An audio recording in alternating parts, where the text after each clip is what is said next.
നമസ്കാരം. വളരെ പ്രധാനപ്പെട്ട ഒരു വാർത്ത പുറത്തു വന്നിരിക്കുകയാണ്.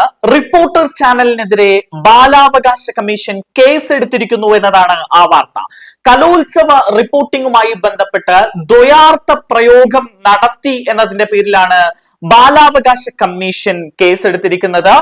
കുറച്ച് നാളുകൾക്ക് മുൻപാണ് റിപ്പോർട്ടർ ചാനൽ റീലോഞ്ച് നടത്തിയത്. പ്രമുഖ മാധ്യമ പ്രവർത്തകരായ ഉണ്ണി ബാലകൃഷ്ണൻ, സ്മൃതി പരുത്തക്കാട്, ഡോക്ടർ അരുൺകുമാർ, സുജയ പാർവതി, നികേഷ് കുമാർ തുടങ്ങിയവരെയൊക്കെ അണിനിരത്തി വലിയ രീതിയിൽ കൊട്ടിഘോഷിച്ച് തുടങ്ങിയ ചാനലാണ്. അവർക്ക് റേറ്റിംഗിലും വളരെ മുൻപിലെത്താൻ കഴിഞ്ഞു.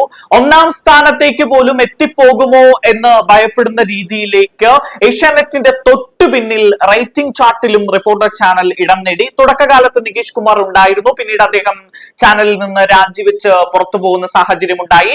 പിന്നീട് ഉണ്ണി ബാലകൃഷ്ണനും, സ്മൃതി പരുത്തിക്കാടും, സുജയ പാർവതിയും, അരുൺകുമാറും ഒക്കെയാണ് റിപ്പോർട്ടർ ചാനലിന്റെ മുഖങ്ങളായി പ്രവർത്തിക്കുന്നത്. ഇതിനിടയിൽ അവർ ഓരോ വാർത്തയും ആഘോഷമാക്കുന്നു. പ്രത്യേകമായിട്ടുള്ള ഒരു സെൻസേഷണൽ ജേർണലിസം പിന്തുടർന്നുകൊണ്ട് വാർത്തകളെ വലിയ രീതിയിൽ അവതരിപ്പിച്ച് പെട്ടെന്ന് തന്നെ ആളുകളിലേക്ക് ഇറങ്ങിച്ചെല്ലാം റിപ്പോർട്ടർ ചാനലിന് കഴിഞ്ഞു. അതുകൂടാതെ കേരള വിഷന്റെ ലാൻഡിംഗ് പേജ് സ്വന്തമാക്കി റേറ്റിംഗിൽ കുറച്ചുകൂടി മുൻപന്തിയിലെത്താൻ അവർക്ക് കഴിഞ്ഞു.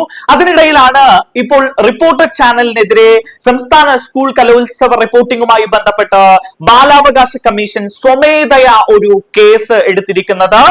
കലോത്സവ റിപ്പോർട്ടിംഗിൽ ദ്വയാർത്ഥ പ്രയോഗം നടത്തിയതാണ് ഇപ്പോൾ പ്രശ്നമായിരിക്കുന്നത്. ഇതിലാണ് കേസ് എടുത്തിരിക്കുന്നത്. സംസ്ഥാന സ്കൂൾ കലോത്സവവുമായി ബന്ധപ്പെട്ട വാർത്താവതരണത്തിൽ ഡോക്ടർ അരുൺകുമാർ സഭ്യമല്ലാത്ത ഭാഷയിൽ ദ്വയാർത്ഥ പ്രയോഗം നടത്തിയതുമായി ബന്ധപ്പെട്ടാണ് commission chairperson KV Manoj Kumar സ്വമേധയാ കേസെടുത്തിരിക്കുന്നത്. കലോത്സവത്തിൽ പങ്കെടുത്ത ഒപ്പന ടീമിൽ മണവാട്ടിയായി വേഷമിട്ട പെൺകുട്ടിയോട് റിപ്പോർട്ടർ ചാനലിലെ റിപ്പോർട്ടർ ഷാബാസ് നടത്തുന്ന സംഭാഷണത്തിൽ മേലാണ് ദ്വയാർത്ഥ പ്രയോഗമുള്ളത്. ഇത് സംബന്ധിച്ച് ചാനൽ മേധാവിയിൽ നിന്നും തിരുവനന്തപുരം ജില്ലാ പോലീസ് മേധാവിയിൽ നിന്നും ബാലാവകാശ കമ്മീഷൻ അടിയന്തര റിപ്പോർട്ട് തേടിയിരിക്കുന്നു എന്ന വാർത്ത പുറത്തുവരികയാണ്. കേസെടുക്കാൻ ആസ്പദമായ വീഡിയോ സാമൂഹിക മാധ്യമങ്ങളിൽ പ്രചരിച്ചതോടെയാണ് ബാലാവകാശ കമ്മീഷൻ സ്വമേധയാ കേസെടുത്തിരിക്കുന്നത്.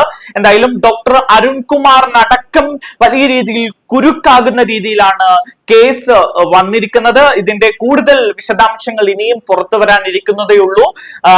സ്കൂൾ കലോത്സവമായതുകൊണ്ട് തന്നെ പോക്സോയുടെ കീഴിൽ വരുമോ, അതുമായി ബന്ധപ്പെട്ട കൂടുതൽ സ്ഥിരീകരണമൊക്കെ വരാനുണ്ട്. എന്തായാലും കലോത്സവ റിപ്പോർട്ടിംഗിൽ ദ്വയാർത്ഥ പ്രയോഗം നടത്തിയതിന്റെ പേരിലാണ് ഇപ്പോൾ റിപ്പോർട്ടർ ചാനലിനെതിരെ കേസെടുത്തിരിക്കുന്നത്.